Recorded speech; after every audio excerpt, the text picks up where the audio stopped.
So, this is Exalted Background Part 2. I mentioned in the previous video that this piece didn't last for long. The primordials really, after this world had been created, basically, and also if you notice the connection here, yeah, primordials are the Greek titans. They're that sort of thing. Primordials really didn't give a damn about the peoples of creation after its inception, and it was deemed to be working smoothly. They left it to the gods to manage everything, while they basically went and did their own thing and had fun. This didn't exactly endear the gods to the primordials. In fact, at some point, the gods got very narky because the primordials wouldn't even let them into the celestial games. They wouldn't give them any breaks. They were simply there to fulfill a purpose, like slaves. The primordials' mindset really was more like that of a child, because basically they had all these new toys and they would play with them and discard them as they got bored.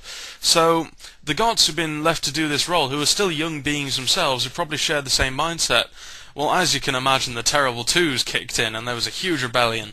But here's the problem. How does a god who's not able to physically rise against its master actually throw his master down? Well, this is where the gods got clever. Basically, seven of the gods, we'll go with that for now, which is to say, the unconquered sun, the sun, who is unconquered. That is his purview. The unconquered sun's purview is quite literally that, to be unconquered. He will not lose, right?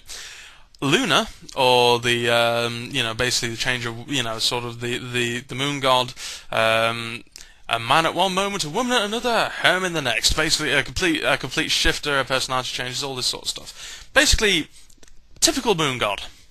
And the five maidens of fate. What they did was something quite clever. They basically fragmented shards of their own souls, and they cast them into the world of creation, making sure that these shards were actually no longer loyal is the wrong word, but I'm going to go with that for now. Basically, these shards weren't beholden to the gods themselves. These shards essentially had sort of their own purpose and a free sort of will kind of thing, which meant that basically these shards being beyond the gods' control,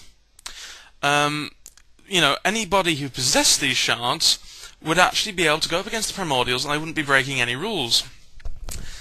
And basically it was deemed that the human souls were the most sort of compatible to hold these shards. So essentially what happened is the unconquered sun created 300, Luna created 300, and the five maidens of fate, basically Mars, Mercury, Venus, you get the idea, created 20 each.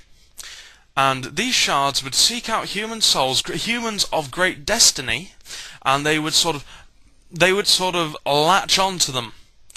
And basically, this act alone gave them the power of the gods who created the shards. They became demigods. I mean, there's no other way around it. They became these beings of immense power who shared their gods' purviews. I'll go into those in a minute. Basically, a huge war ensued. The dragonkind, the mountain folk were practically killed off for all we know. The dragonkind, maybe one or two left in creation, but races quite literally wiped extinct with this huge war between the Exalted and the Primordials.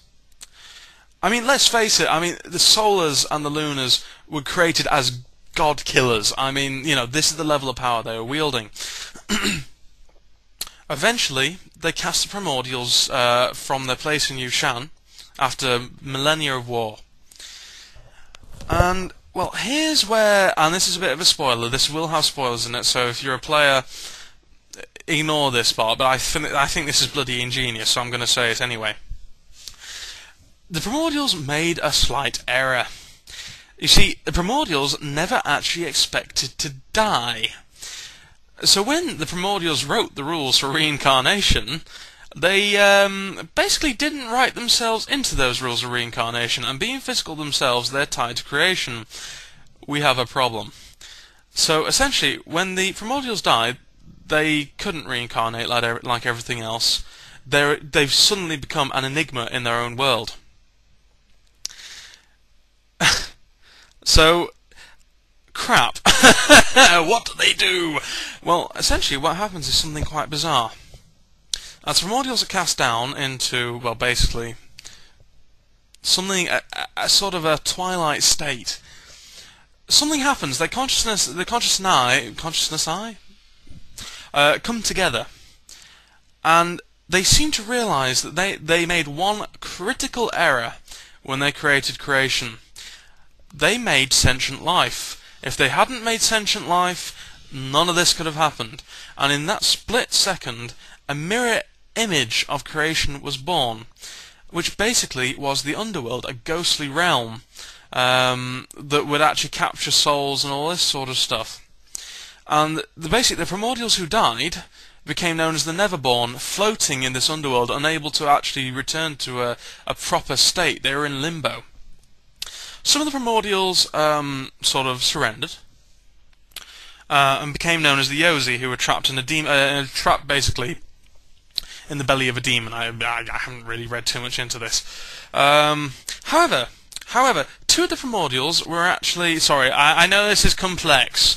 Two of the primordials were actually sympathetic to the cause of the gods. One of which was Gaia, the primordial of Earth. The other of which was... I can never pronounce his name. Autokathion. Essentially, think of him as Hephaestus, from the Greek myth and legend, the Forge god. And now, Autokathion actually made weapons and armor and whatnot, and imparted knowledge of... basically, he imparted knowledge of technomagery, which is the art of a combined magic and technology. Now, whereas Gaia did something quite different. Gaia birthed the 5 elemental dragons, harkening back to the Japanese culture. And in turn, these 5 elemental dragons birthed 2,000 terrestrial exalted. Not celestial. The celestial exalted are quite different. The terrestrial exalted were birthed from the spawn of basically a titan. And these became the foot troops and shock troops of the solars and the lunars, called the Dragonbloods, or the Dragonblooded. So, I'm sure you can understand 2,000 were of the wood element, 2,000 were the fire element, etc. So, basically, when this age, or, when the primordials were finally cast down, an age of peace ensued, where the gods took the primordials' place up in Yushan, up in heaven, and they charged the solars, they charged the exalted, with actually keeping the world running smoothly. So basically, at this point, you've got a system whereby the solar exalted, the champions of the unconquered sun, are the rulers of creation, because, let's face it, they are frankly the most powerful. You've got the lunars, the chosen of Luna, of the moon, who become sort of the generals, consorts, and mates of the solars. You've got... actually, there is another type. Basically, the Celestial Maidens also created a band of exalted. And... Well, actually, to be honest with you, if I'm doing the background, if you're a player, if you are a player... then, like I say, there are spoilers, so you might want to stop watching. I do apologise if you followed it through all to this point. They created a group of exalted known as the Sidereals. These beings were tasked with keeping fate running smoothly, because everybody is bound to fate, everybody has a destiny. So these 100 beings, basically, their purview is fate. They became the advisors of the new solar conglomerate that had formed, the solar the solar deliberative. That's right, the solar deliberative is what it's called. They became the advisors and the strategists. And finally, you have the Dragonbloods, who basically march forth to enforce the will of the solar deliberative. So, hence follows a golden age of peace and of incredible advancements. We're talking floating cities. We're talking, magics that can sort of warp the land, create fertility, create a utopia. Not even that, and the force of the Solar's will themselves, they could march up to the edge of chaos itself, this is terrible, I actually forget what it's called. There's a specific term for it. But anyway, the wild. They can march up to the borders of the wild itself, and with their force of will alone, they can just carve out new chunks of land, and in time creation became 8 times larger than basically what you see here. This is a map of creation, about 15,000 miles across, and so many sort of lengthways as well. Anyway, I'll be back for part 3 of this slight epic narrative, and I hope you haven't been bored stiff yet. Catch you in a moment.